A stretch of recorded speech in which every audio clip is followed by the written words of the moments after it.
Bonsoir à toutes et à tous et bienvenue au 19h45. Voici le sommaire. Chaque année, depuis 1977, le monde entier célèbre la Journée internationale des musées, une journée qui met en avant le personnel des musées et qui promeut les outils pour identifier et surmonter les préjugés. Et dans le monde, une personne sur deux est atteinte du diabète sans le savoir. Aujourd'hui, 14 novembre, la communauté internationale appelle à une prise de conscience au sujet de cette maladie chronique. Et puis, il y a quelques jours, s'est tenu à Cotonou le salon des banques et des petites et moyennes entreprises des pays membres de l'UEMOA, une rencontre d'échange afin de stimuler la croissance économique.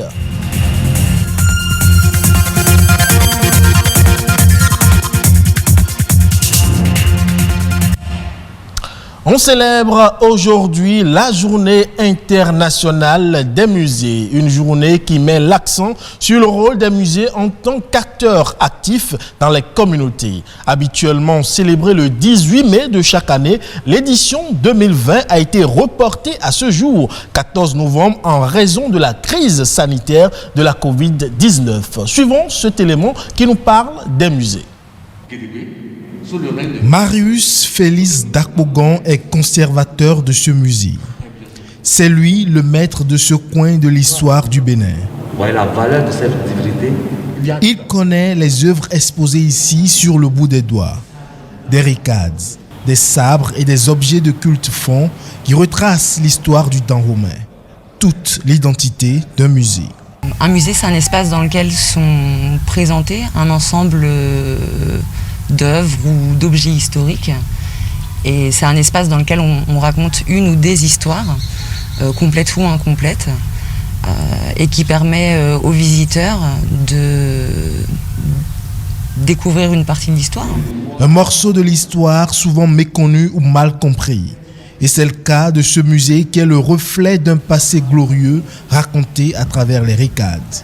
Le petit musée de la Récade permet de retracer d'une certaine manière l'histoire du royaume du Dahomey à travers les objets qui sont présentés, donc les récades, notamment toutes les personnes qui ont gouverné, mais également les structures qui étaient importantes comme les Amazones, comment fonctionnait l'armée, etc. Ça nous permet de découvrir beaucoup de choses sur le fonctionnement du royaume du Dahomey à l'époque.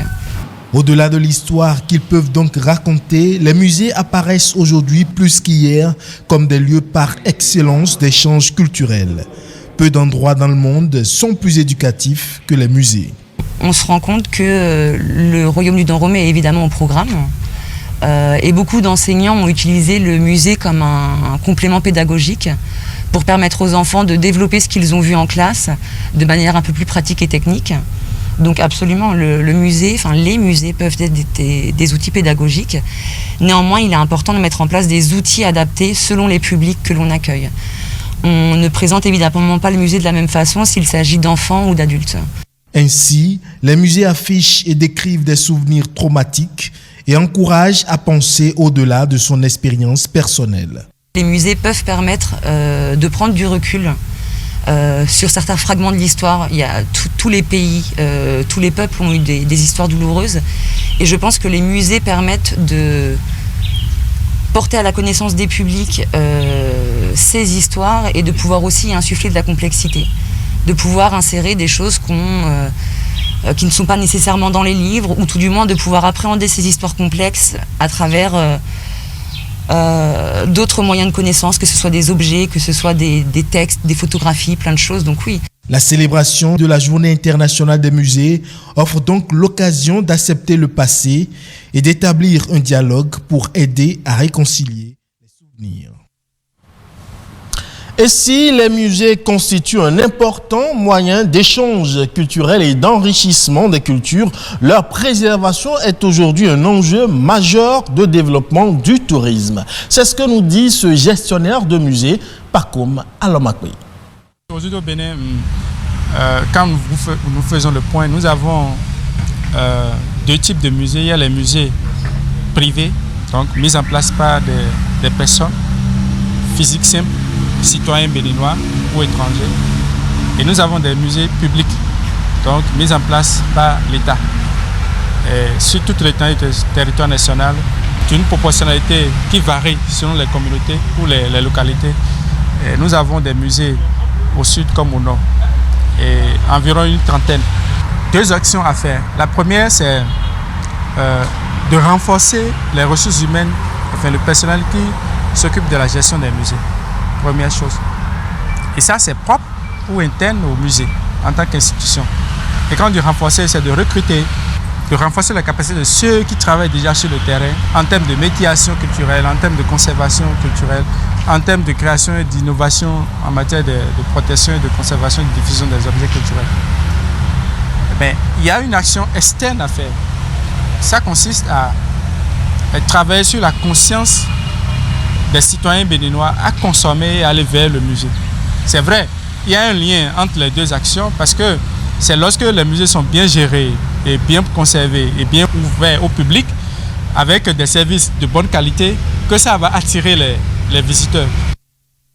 Et puis, je le disais dans les titres, une personne sur 2 est atteinte du diabète sans le savoir, soit plus de 400 millions de personnes dans le monde, ce qui en fait un enjeu majeur de santé publique. Aujourd'hui, 14 novembre, journée mondiale du diabète, professionnels de santé et grand public sont appelés à prendre conscience de l'importance de la prévention afin d'identifier au plus tôt les risques.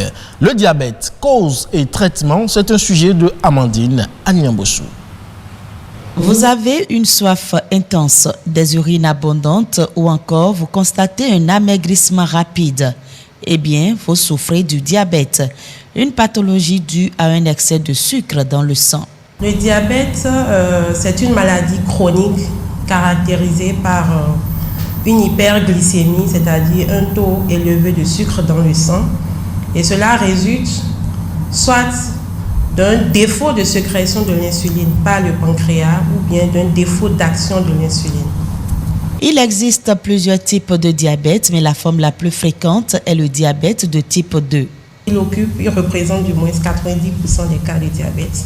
Aujourd'hui, il existe de nombreux facteurs qui exposent au diabète de type 2. Nous avons, c'est vrai, l'hérédité, nous avons l'âge avancé, déjà au-delà de 40 ans. Nous avons également l'existence d'antécédents familiaux du diabète. Lorsqu'on a un parent qui a un diabète dans la famille, on est exposé au risque de développer plus tard un diabète. L'existence d'antécédents personnels de diabète gestationnel, c'est-à-dire de diabète découvert pour la première fois au cours d'une grossesse. L'existence également chez la femme d'une macrosomie fœtale, c'est-à-dire lorsqu'une femme accouche d'un bébé dont le poids de naissance est supérieur ou égal à 4 kg, cette femme est à risque de développer plus tard un diabète. Aujourd'hui, avec le changement du mode de vie, la malbouffe et la sédentarisation, le diabète de type 2 se développe de plus en plus chez les enfants. Heureusement, des traitements existent et se font en 2 étapes. Le premier volet est celui qui est d'ailleurs primordial, ce sont les mesures hygiéno-diététiques. Le traitement donc consiste en l'adoption d'une alimentation équilibrée, peu riche en glucides, en lipides et puis en sucre. Voilà. Et toujours dans ce même volet, nous avons la pratique d'une activité physique régulière, au moins 30 minutes, 5 jours sur 7 dans la semaine. Le deuxième volet comporte les médicaments. Les médicaments viennent en renfort aux mesures hygiéno-diététiques. Les patients diabétiques qui viennent à nous n'ont pas tous le même traitement. Et les médicaments sont prescrits en fonction donc, du taux de sucre dans le sang, des comorbidités, c'est-à-dire des maladies associées au diabète. Modifier ses habitudes de vie permet de prévenir ou du moins de retarder l'apparition du diabète. Et un diabétique peut être un malade en bonne santé. Et puis, il y a quelques jours, s'est tenue à Cotonou la 6e édition du Salon des banques et des petites et moyennes entreprises de l'espace UEMOA, placé sous le thème « Commerce intracommunautaire et compétitivité des PME dans l'espace UEMOA dans un contexte de crise sécuritaire et sanitaire ». Cette rencontre de partage a permis d'intensifier les échanges entre les PME et les institutions bancaires. Retour sur cette édition du salon. Une plateforme annuelle et tournante pour permettre aux petites et moyennes entreprises de l'espace UEMOA de passer en revue leurs difficultés. Difficultés liées à la gouvernance, à l'accès au financement et au marché. Ici, c'est le salon d'affaires des banques et des petites et moyennes entreprises de l'UEMOA. Le salon des banques et PME de l'UEMOA est dédié entièrement aux PME de l'espace UEMOA qui voudraient se questionner elles-mêmes sur leur bonne gouvernance, sur les astuces pour développer les activités. Mais pour cette année particulièrement, c'est pour développer le commerce intracommunautaire et aussi chercher à être compétitif. Et ce salon vise effectivement à discuter sur les mécanismes de financement inclusif, aussi bien pour l'agriculture familiale, pour l'agriculture, l'agrobusiness, mais aussi quel financement pour l'entrepreneuriat social. Et nous allons également parler des dispositifs communautaire pour accompagner les PME. Ce cadre d'échange, de mutualisation et de réseautage entre les PME et les institutions bancaires entend donc stimuler la performance et la croissance afin de contribuer à la création d'emplois. Donc c'est une rencontre entre les PME et l'ensemble de leurs partenaires, dont les banques et les autres structures d'accompagnement, les SFD et éventuellement même les États, parce que le rôle du salon, c'est d'apporter aussi des réponses aux questions que nos gouvernements se posent sur comment accompagner les PME de notre espace UEMOA. Et vous savez que nous sommes dans un contexte de crise sécuritaire et sanitaire et les PME peuvent apporter des solutions aussi bien aux États mais aux institutions communautaires. Face à la Covid-19, le commerce intracommunautaire apparaît comme une solution pour la compétitivité des PME. Il faut noter qu'aujourd'hui, l'Afrique a tous les atouts pour se développer. Mais malheureusement, nous avons constaté que le développement et la coopération entre les PME du Sud, elle se fait difficilement. Et nous pensons que ce salon peut stimuler ce développement intracommunautaire et amener une PME de notre pays à développer ses relations avec d'autres. Et surtout que nous savons que le numérique permet aujourd'hui de travailler à distance. Nous pensons que ça peut permettre aux PME de partager les bonnes pratiques, mais aussi de saisir les opportunités de coopération sud-sud. Ainsi, pour garantir leur compétitivité, les banques et les PME sont appelées à intensifier les échanges sur des projets innovants, gage de la croissance économique au sein de l'espace UEMOA. Allons à présent à Libreville pour parler agriculture. Dans un contexte de relance économique, plus d'une vingtaine d'agriculteurs gabonais ont pendant plusieurs jours bénéficié de formations dans les techniques de culture de maraîchage. Une initiative qui vise à revaloriser le travail manuel. Les précisions avec nos confrères de la télévision gabonaise.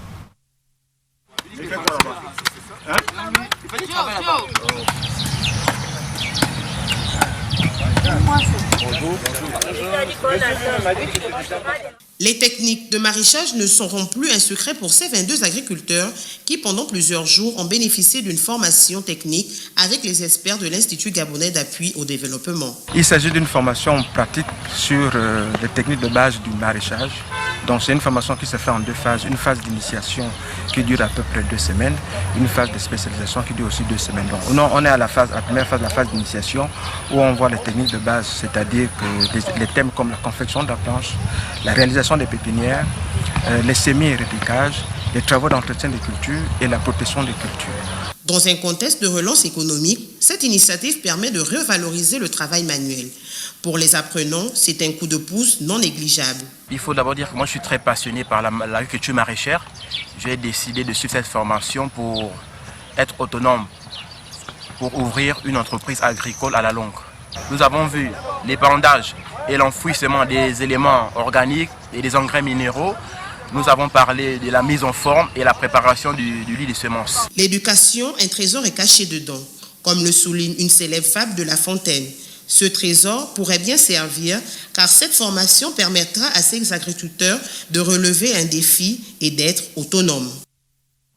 Et c'est tout pour ce 19h45 que vous pouvez suivre sur le site de l'ORTB, www.ortb.bj. Portez-vous bien et à très bientôt.